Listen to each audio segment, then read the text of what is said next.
Welcome to our channel. Managing your smart lock through the Google Home app is a convenient way to control access to your home. Follow these instructions to set up and manage your smart lock effectively. Step 1. Open the Google Home app on your smartphone or tablet. Step 2.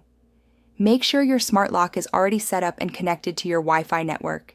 If not, follow the manufacturer's instructions to add it to your Google Home system. Step 3. On the home screen, locate your smart lock device. It should appear in your list of connected devices. Step 4. Tap on the smart lock to open its control panel.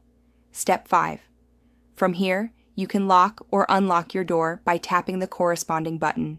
Some smart locks may require additional authentication, like a PIN or biometric verification.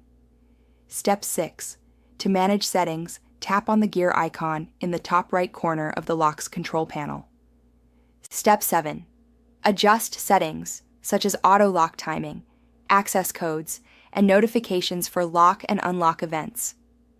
Step 8. To share access with family members or guests, tap on Home Settings, then Household, and add people who should have access to control the lock. Step 9. You can also create routines that include your smart lock, such as automatically locking the door at bedtime or unlocking it when you arrive home. Step 10. Monitor lock activity by checking the history log in the smart lock settings to see when it was locked or unlocked. Don't forget to like this video and subscribe to our channel.